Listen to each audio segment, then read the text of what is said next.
Cool, this is just a quick Blender tutorial on how to make a little A icon.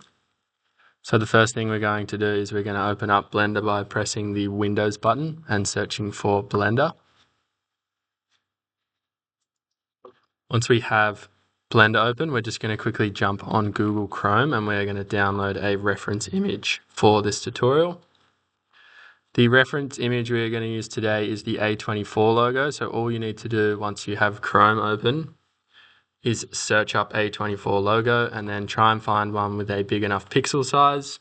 So this one here is 840 by 385, and then just right click it and save it to your downloads folder. Sweet, once you've got that file saved, we're going to jump back into Blender. For the purpose of this tutorial, we are just going to create a general file. And once we're in, we're going to delete the cube. First thing we're going to do is import that reference image. So you're just going to press Shift A and then you're going to come down to where it says image and you're going to select reference. And then you're going to open up that A24 logo from your downloads folder. When you do this, make sure you have it locked to the Z-axis so that the image appears like mine has, where it's flat on that plane. Cool. Once you have that done, we are going to move the position of it so it's more in the center, because we are just going to do the A of this. So something like what I have here. And then we are going to start creating some cubes to create these letter forms. So we're going to start with these two skinnier parts of the logo here. And we'll start with this left-hand side. So you're going to press Shift A again. You're going to go Mesh and then come to Cube. Once you have the cube, you're going to select the scale and you're just going to scale it down so it is quite skinny. And then reduce the height so it is not as high as before.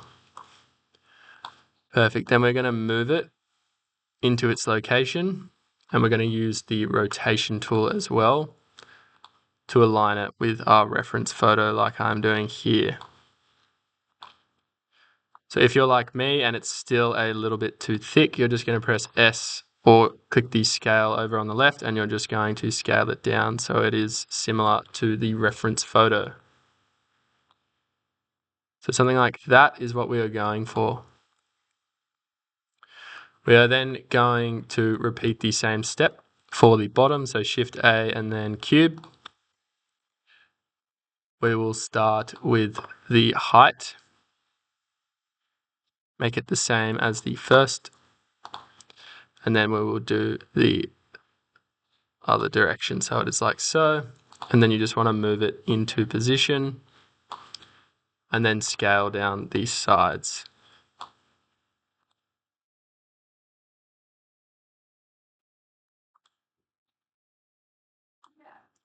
Oh, we're going to repeat this for a third time and we are going to do the thicker part of this image, which is that A, the right side of that A. So we'll start with the height again.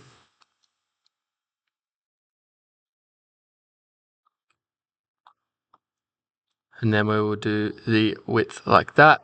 And then we'll rotate it and move it just like we did on that left side.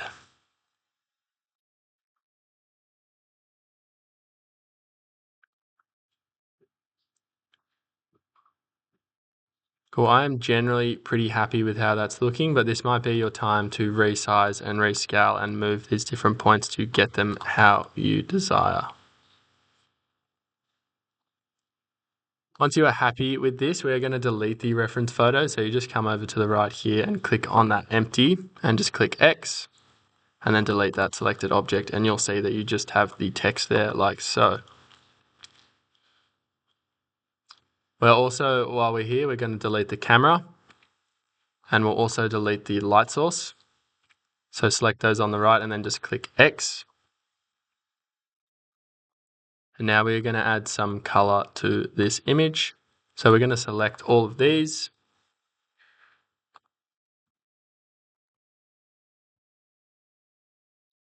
You can just press Shift to select multiples and then you're going to come over to the right here where it says Material Properties.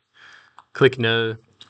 And then you can just change the base color to whatever you would like, and you'll see that it won't change the color just yet because we're not in the right view.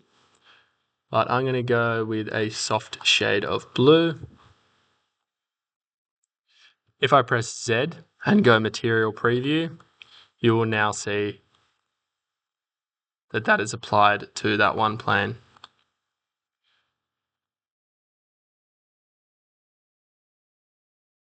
So we're going to repeat this step for the other two then. And if you want to keep the same color, you can just copy over this hex value.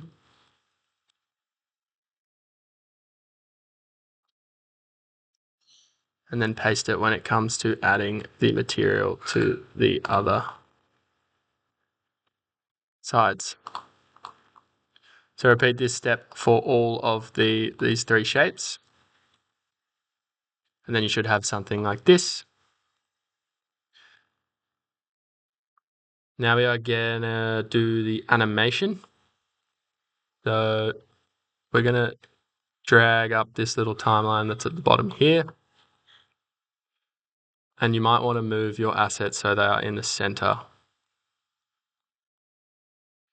You're gonna select all your assets and you're gonna go down to 200 or 204 on this timeline, and you're gonna press the key I. That will allow you to insert keyframes, and we are going to create a keyframe on all channels.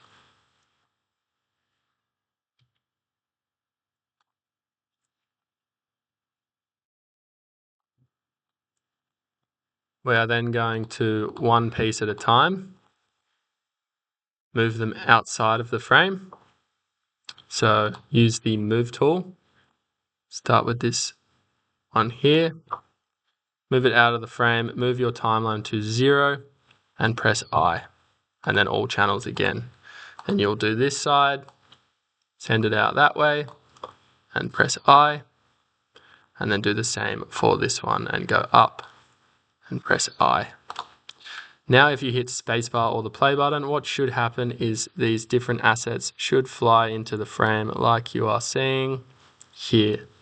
So we have a pretty simple animation going on with the different assets or elements of this A coming into the frame.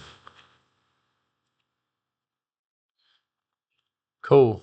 The last thing we want to do is we want to add a light source to this scene, and then we are ready to export. So we're just going to press Shift A, and for our light source we're just going to use a sun because that's going to be the most straightforward. Now you want to press Z again and you want to go to the rendered view, and this will allow you to see how light or dark your scene is. We're going to increase the strength of this light source.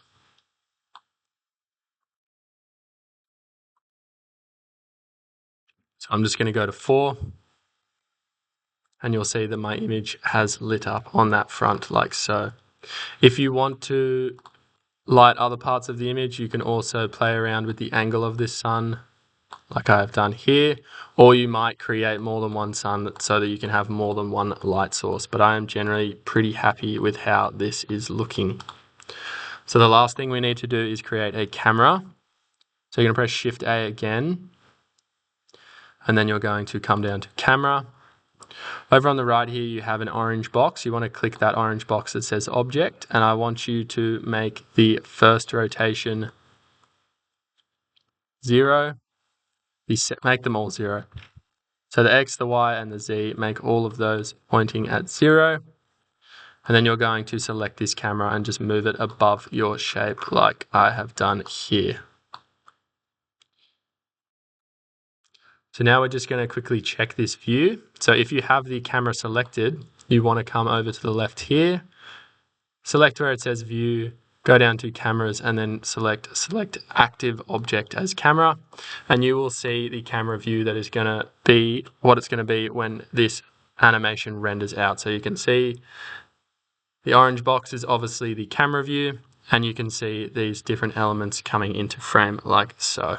So I am generally pretty happy with that, but you might be too close or too far away. So all you need to do is come out of this view by using the scrolly wheel of the mouse, and then either moving that camera closer or further away from the action. Cool, the last step is going to be exporting. So we're going to come over to the right here where it says render, and we are going to leave our render engine on EV. For the output, you are going to leave the resolution as is. The only thing you're going to change here is the end frame. We are only going to do to 220. So the frame start should be 1 and the end frame should be 220. You are then going to give it a name. So I'm just going to call it a24 shoot and select a file location for that. So I'm just going to go to my desktop.